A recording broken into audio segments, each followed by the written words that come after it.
Jadi untuk saat ini mahasiswi kami, teman kami yang sedang ditahan itu masih ada di pihak Bareskrim gitu ya.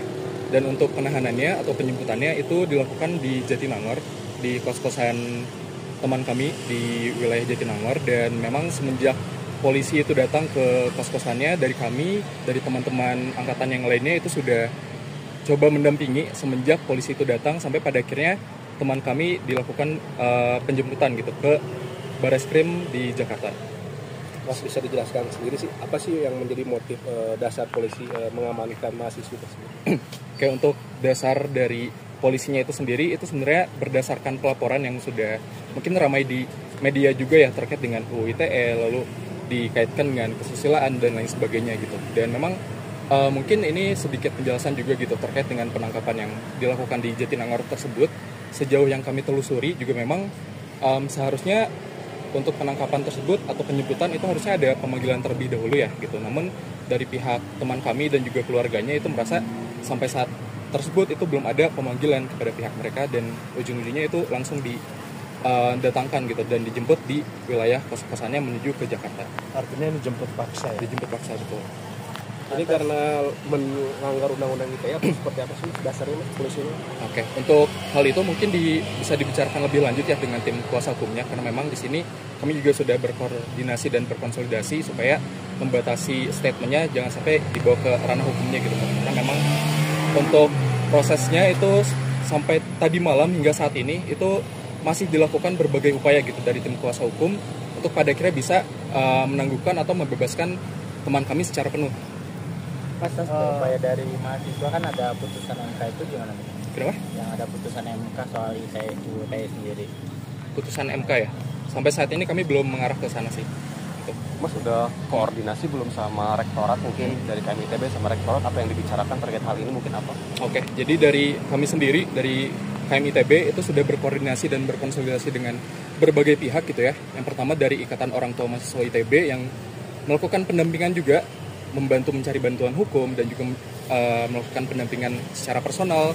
Lalu juga dengan pihak rektorat juga dengan direktorat terkait gitu. Untuk pada akhirnya dari awal itu memberikan bantuan secara personal, entah itu secara psikologis, karena memang sejak awal kasusnya ini viral kan memang teman kami itu banyak mendapatkan intimidasi dan teror ya, dan juga kriminalisasi dari awal gitu. Dan siapa tahu nanti dari teman kami itu butuh pendampingan psikologis dan pendampingan personal lainnya juga sudah dibantu gitu, sudah dibantu untuk dikoordinasikan dengan pihak rektorat seperti itu, termasuk juga dengan bantuan hukum ya yang selama ini sedang diupayakan gitu untuk membebaskan teman kami itu.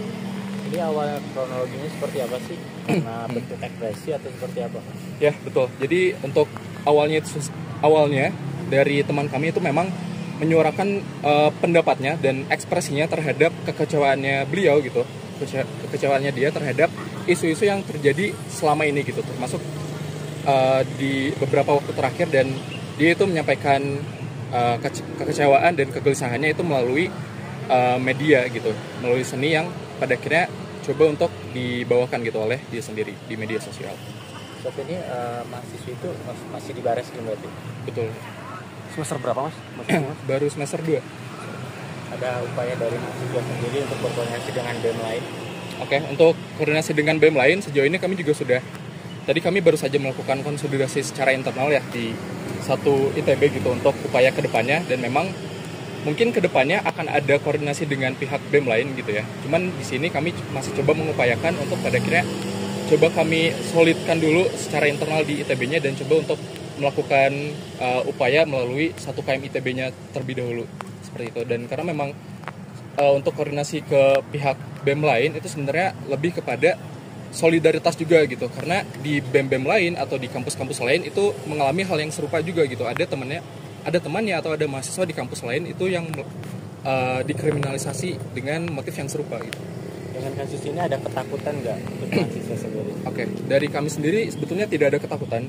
Justru ini malah makin membakar semangat kita untuk pada akhirnya lebih bersuara dan lebih kritis lagi terhadap kondisi yang ada gitu ya. Karena memang kebebasan berpendapat, kebebasan untuk berekspresi dalam mengkritik sesuatu itu harusnya dijamin dalam undang-undang, bahkan dijamin secara internasional juga gitu. Dan kebebasan berpendapat untuk pada akhirnya mengkritik sesuatu itu tidak bisa pada akhirnya langsung dipidanakan seperti itu.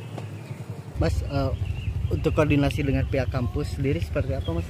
Oke, untuk koordinasi dari pihak kampus itu sudah banyak ya semenjak beberapa bulan yang lalu, mulai dari pendampingan tadi yang sudah saya sebutkan sampai pada akhirnya untuk hal-hal yang berkaitan dengan di kepolisian juga ya, dan dari sini juga memang dari kami dan pihak kampus tidak bisa berbicara lebih jauh lagi terkait dengan apa saja yang akan kita lakukan ke depannya, karena memang dari kami sendiri sekarang sedang melakukan upaya-upaya yang terukur juga gitu, supaya nanti pada akhirnya teman kami itu bisa bebas secara penuh. Jadi pihak kampus sudah menunggu kasus di Baris Krim. Dari pihak kampus udah ada beberapa gitu. Dari kawan-kawan juga dari keluarga mahasiswa ITB udah ada yang bertemu, kemarin juga sudah ada pertemuan dengan orang tua mahasiswanya juga gitu di kampus. Jadi memang komunikasinya udah dilakukan secara apa ya, terus menerus gitu dari awal kasusnya ini. Tapi orang tuanya udah minta maaf mungkin. Untuk hal itu mungkin bisa dikonfirmasi ke pihak yang lainnya. Press release KM ITB, tuntutan pembebasan mengenai penahanan salah satu anggota keluarga mahasiswa Institut Teknologi Bandung. Fenomena terakhir, penahanan yang terjadi pada saudara kami yang diduga melanggar Undang-Undang ITE. Keluarga mahasiswa Institut Teknologi Bandung telah melakukan pendampingan terhadap mahasiswa yang menyuarakan pendapatnya dan menyuarakan kebebasan berekspresinya semenjak bulan Maret 2025 untuk memastikan keselamatan dari saudara kami. Keluarga mahasiswa Institut Teknologi Bandung terus berkoordinasi dengan berbagai pihak untuk memberikan pendampingan yang strategis bagi keluarga kami yang ditahan. Kami terus melakukan pendampingan dengan keluarga korban dan tim kuasa hukum dan menghormati segala keputusan keluarga serta tim kuasa hukum. Dalam hal ini adalah penyebaran informasi serta penanggapan dan juga eskalasi isu yang akan dilakukan ke depannya. Keluarga mahasiswa Institut Teknologi Bandung menyatakan solidaritas secara penuh untuk pembebasan keluarga kami. Kami meyakini bahwa keselamatan dan kebebasan hak-hak bersuara dan berekspresi bagi seluruh rakyat dan juga bagi seluruh anggota keluarga mahasiswa Institut Teknologi Bandung perlu untuk dijaga dan dilindungi. Kami terus mengusahakan berbagai upaya untuk pembebasan keluarga kami. Langkah yang telah diambil dilakukan secara terukur dan terkoordinasi sehingga tidak kontraproduktif untuk memastikan keselamatan dari keluarga kami untuk mendapatkan perlakuan yang adil di mata hukum. Oleh karena itu, keluarga mahasiswa Institut Teknologi Bandung menyatakan 1. Keprihatinan dan menyatakan penolakan terhadap tindakan penahanan yang dilakukan terhadap salah satu anggota keluarga kami. 2. Tuntutan pembebasan terhadap saudara kami yang saat ini sedang ditahan. Kebebasan berekspresi seharusnya dilindungi oleh hukum dan tidak justru dikriminalisasi. 3. Ajakan pada seluruh elemen KMITB, akademisi, dan seluruh masyarakat sipil untuk bersatu dalam semangat membawa negara ini menjadi tempat yang lebih baik, penegakan hukum yang tepat dan berkeadilan, menjaga solidaritas, dan bersama-sama mengawal proses ini untuk pembebasan keluarga kami. Penahanan saudara kami ini bisa dilihat sebagai bentuk dari penyempitan ruang berpendapat bagi seluruh rakyat Indonesia.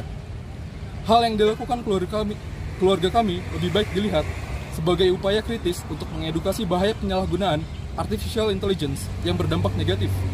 Kami sangat menyayangkan hal tersebut. Bahwasannya, membungkam satu suara kritis adalah ancaman bagi kebebasan bagi seluruh rakyat Indonesia. Hari ini, satu dari kami ditindas. Maka seluruh keluarga KMITB bersuara, patah tumbuh, hilang berganti. Gugur satu, tumbuh 1000. Untuk Tuhan, bangsa, dan alma mater. Bandung, 10 Mei 2025, Ketua Kabinet Keluarga Mahasiswa ITB.